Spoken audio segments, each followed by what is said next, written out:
ఈ betting app కేసుల్లో top stars అసలు ఒకరు ఇద్దరు కాదు, మొన్న ఏదో ఇద్దరు ముగ్గురు అన్నారు తప్పించి చాలామంది వచ్చేస్తున్నారు. అవును, పెద్ద పెద్ద వాళ్ళు కూడా. రెండు విషయాలు అంటే మొన్న మనం బెట్టింగ్ యాప్స్ అవి చర్చించాం. సహజంగా అందులో వైసీపీ అధికార ప్రతినిధి ఉన్నారు కాబట్టి ఆమె మీద కొంచెం ఫోకస్ ఎక్కువగా వచ్చింది. కానీ ఇప్పుడు చూస్తే రాణా, దగ్గుబాటి రాణా, విజయ్ దేవరకొండ, ప్రకాష్ రాజు, ఇంకా అలాంటి టాప్ స్టార్స్, అవును, వీళ్ళందరి పేర్లు కూడా ఉన్నాయి. వాళ్ళ మీద కేసు కూడా పెట్టేశాడు ఒక ఆయన. ఊరికే ఉండడం కాదు, వాళ్ళ మీద కేసు కూడా పెట్టారు. వీళ్ళు సెలబ్రిటీలు, టాప్ లెవెల్ సెలబ్రిటీస్, వీటిని ప్రోత్సహించడం చాలా తప్పని సార్. బెట్టింగు, గ్యాంబ్లింగు, అందులో ఆన్లైన్ గ్యాంబ్లింగు, ఆన్లైన్ బెట్టింగ్ చాలా హానికరమైందండి. నిన్న మనం ఆమె చేసింది చూసాం కదా. ఇప్పుడు వాళ్ళు ఒకవేళ వివరణ ఇస్తే ఇవ్వచ్చు, మాకు తెలియదనో లేకపోతే మేము వేరే పక్కదో, ఏం సామాన్యులు కాదు కదండి. ఒక్క అగ్రిమెంట్ మీద సంతకం పెట్టాలంటే 100 రకాలుగా చూసి కానీ మాట్లాడని వీళ్ళందరూ కాన్సిక్వెన్సెస్, పర్యవసానాలు చూడకుండా చేస్తారని చెప్పి మనం భావించలేము. ఉదాహరణకు మద్యపానం అడ్వర్టైజ్మెంట్లు అవి ఉండకూడదనే కదా ఇప్పుడు సోడా అని రాసి ఉంటుంది. బ్రాండ్ ఏమో అంతా అదే ఉంటుంది, కింద మటుకు సోడా అని ఉంటుంది. మన ఎవరు ఏ శత్రుఘ్న సిన్హానో ఎవరో దాన్ని ఇది చేసి సిగరెట్లకేమో కింద హానికరం అని రాస్తున్నారు. అటువంటిప్పుడు ఈ బెట్టింగ్ యాప్లు నిన్న శ్యామల చెప్తున్నట్టుగా 2 నిమిషాల్లో మీరు డబ్బులు వేయచ్చు, 20 నిమిషాల్లో తీసుకోవచ్చు.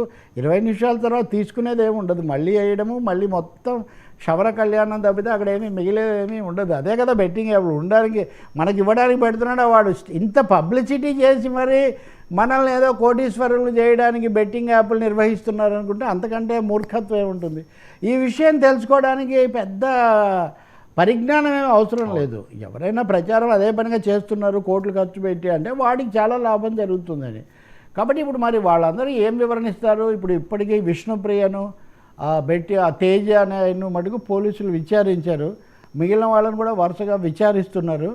ఇదైతే ఒక దురాచారం. మనం ఒక విషయం గుర్తుపెట్టుకుంటే కనుక మద్యపానము, సిగరెట్లే కాదు, కూల్ డ్రింకుల అడ్వర్టైజ్మెంట్లు కూడా, కూల్ డ్రింక్స్ కూడా హానికరం అని ఒకప్పుడు వస్తే చిరంజీవి అవి చేయటం కూడా ఒక దశలో మానేశారు. దాని మీద వెళ్ళి కొంత వివరణ ఇచ్చి ఇవన్నీ చేసి. కాబట్టి తప్పకుండా వీళ్ళు దీని మీద తమ బాధ్యత గుర్తించడం, ఇటువంటివి జరగకుండా చూసుకోవటం తప్పకుండా జరగాలి. ఇంకా ఏమేమి బయటకు వస్తాయో కూడా మనం చూడాలి. ఇంకొక మాట కూడా వింటున్నాను నేను, వినడం కాదు నిజం అది.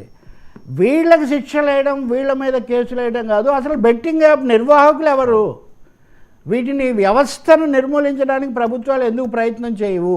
ఆ వ్యవస్థలకు ప్రభుత్వాలతో సంబంధాలు, లోపాయికారి సంబంధాలు ఉండడం వల్ల వాళ్ళని అనుమతిస్తూ, అది కూడా మద్యంలాగే, మద్యమే బాగా అమ్ముతాము, మీరు తాగండి డబ్బులు వస్తాయి మాకు అని చెప్పుకుంటూ, రెండో వైపున మద్యపానం నష్టము అని మనం చెప్పడం, ఇది కూడా అటువంటిదే. అందుకని నా సూచన ఏమంటే ఈ సెలబ్రిటీల మీద కేసులు పెట్టడంతో పాటు అసలు వీటి నిర్వాహకులు, వీటి మూలాల్లోకి వెళ్ళే ప్రయత్నం.